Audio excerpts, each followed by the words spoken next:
नमस्कार, मैं एक तरह आप देख रहे हैं हंगामा टाइम्स न्यूज। जैसे आपको बताया, इंदिरा गांधी प्रतिष्ठान में एक धार्मिक कार्यक्रम हो रहा है जहां कल की सेना के काफ़ी मेंबर्स हैं, उनसे जानते हैं सर क्या है इसके बाद। आप लोगो भी लॉन्च हुआ है आज गुरु जी के द्वारा, सर क्या कहना चाहेंगे और कल की क्या है, कल की सेना क्या है, इसके बारे में जानें। देखिए, जिस प्रकार भगवान श्री राम के आने से पहले ही हजारों वर्ष पहले वानर सेना बन चुकी थी, उसी प्रकार भगवान कल्कि के आने से पहले भारतवर्ष में हमने कल की सेना बनाई है। भूतपूर्व फौजियों, भूतपूर्व पुलिस के अधिकारी और सामान्य जनता के लोगों द्वारा मिलकर बनाई गई है। समस्त हिंदुओं का सामाजिक, आर्थिक, शारीरिक और मनोवैज्ञानिक चारों प्रकार से उत्थान करना, सशक्त करना, ये हमारा कार्य है। जहां तक बात आती है कि सेना की आवश्यकता क्या पड़ी, तो हम जानते हैं कि चीन, पाकिस्तान और आंतरिक उपद्रव तीनों परिस्थितियां एक साथ भविष्य में उत्पन्न हो सकती हैं। आप सब लोग भी जानते हैं। इन तीनों परिस्थितियों के उत्पन्न होने पे भारत सरकार की सेना को, अर्धसैनिक बलों को, पुलिस को मदद चाहिए होगी, क्योंकि वो पर्याप्त नहीं है तीनों परिस्थितियों से एक साथ गुजरने के लिए। तो 2 साल में हम 5 लाख कॉम्बिटेंट वॉरियर्स खड़े कर रहे हैं जनता के बीच से, और उनको हम ट्रेन कर रहे हैं जैसे फौज की ट्रेनिंग होती है। क्योंकि हमारे पास हम फौजी जो रिटायर्ड हैं, जो पुलिस वाले रिटायर्ड हैं, वो समाज को कैसे योगदान कर सकते हैं, समाज को योद्धा बना के योगदान कर सकते हैं। और सनातन समाज अब तक जो है सिर्फ सोशल मीडिया में शेर बनने को ही बहुत कुछ समझता रहा है, लेकिन बांग्लादेश की घटनाएं देखें, अन्य देशों की घटनाएं देखें, तो हमें पता चलेगा कि सिर्फ ये पर्याप्त नहीं है। इजराइल की हम लोग बहुत बड़ाई करते हैं, सम्मान से देखते हैं, तो हम लोग कहते हैं हमें इजराइल जैसा बनना है।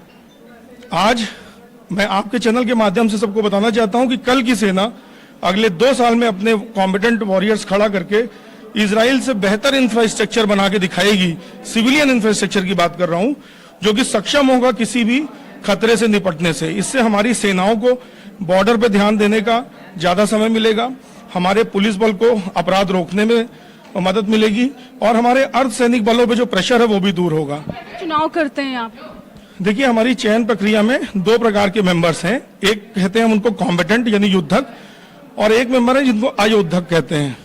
तो जो आयोधक मेंबर है वो वैसे हैं जिनकी आयु ज्यादा है या वो किसी कारण से सीधे सीधे युद्ध में नहीं उतर सकते, तो उनको हम आर्थिक रूप से, सामाजिक रूप से, मनोवैज्ञानिक रूप से पूरी मदद प्रदान कराते हैं और उनको हम स्वावलंबी बनाते हैं।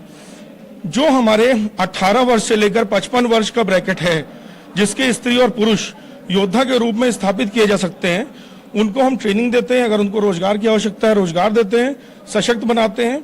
अब आप ये सोचिए कि हम ये चाहते हैं हर सनातनी के घर में जो उसका ड्राइवर है वो भी एक योद्धा हो, जो उसका नौकर है वो भी एक योद्धा हो, जो घर में प्लम्बर आ रहा है वो भी एक योद्धा हो, जो घर में इलेक्ट्रीशियन है वो भी एक योद्धा है। तो जब समाज में आप अपने आप को अपने योद्धाओं से घिरा पाते हैं तो आप सुरक्षित महसूस करते हैं।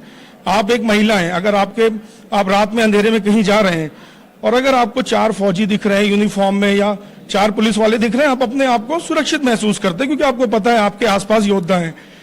तो क्यों ना हमारा सामान्य सनातनी परिवार, सामान्य सनातनी घर, क्यों ना ऐसा हो कि वो लोग जो हैं अपने आसपास योद्धाओं को देखें।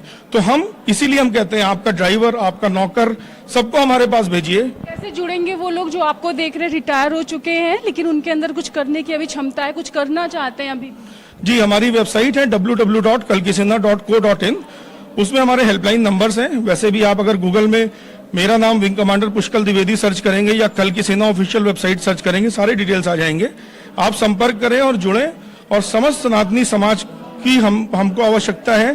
क्यों? क्योंकि हम समस्त सनातनी समाज को या तो योद्धा बनाना चाहते हैं, अगर वो स्वयं योद्धा नहीं बन सकते तो उनके आसपास हम योद्धा रखना चाहते हैं। बिल्कुल महिलाएं भी हैं, और महिलाओं से मेरा निवेदन है कि आप अपनी शक्ति को कम न समझे। मेरे हाथ में ये आप अंगूठी देख रहे हैं, ये एक अंगूठी नहीं है, ये एक शस्त्र है, और अगर मैं चाहूं तो 5-6 योद्धाओं को इस शस्त्र से परास्त कर सकता हूं। इसके लिए किसी लाइसेंस की जरूरत नहीं है। हम आपको युद्धक प्रशिक्षण देंगे, हम आपको ऐसी चीजों से इक्विप करेंगे जो पूरी रूप से कानूनी है। क्योंकि कल की सेना का कुछ नियम है। कल की सेना धरना प्रदर्शन नहीं करती, सरकार के खिलाफ नहीं है। कल की सेना राजनीतिक नहीं है, और कल की सेना कोई भी ना गैर कानूनी काम करती है ना उसको प्रश्रय देती है। हम तो बल्कि क्राइम में फंसे हुए लड़कों को भी कहते हैं कि आप हमारे पास आइए, उचित वैधानिक प्रक्रिया हमसे, हम आपको सरेंडर कराएंगे और आप देश राष्ट्र के निर्माण में सहयोगी बनिए। आप क्राइम को छोड़िए। कोई भी क्रिमिनल माइंड का हिंदू अगर ये सोच रहा हो तो वो हमारी बात को सुने। अगर उसने क्राइम्स भी किए हैं, हमारे पास आए, वैधानिक प्रक्रिया से हम सरेंडर कराएंगे, जो सजा है वो सजा काटे, उसके बाद वो समाज में आके योगदान करे। ऐसे क्रिमिनल रहोगे तो पुलिस की गोली से मरोगे, सेना की गोली से मरोगे, और हमारे पास आओगे तो जो सजा कम से कम होगी कानून के मुताबिक वो लेकर के उसके बाद हम आपको एक अच्छी जीवन की राह देंगे।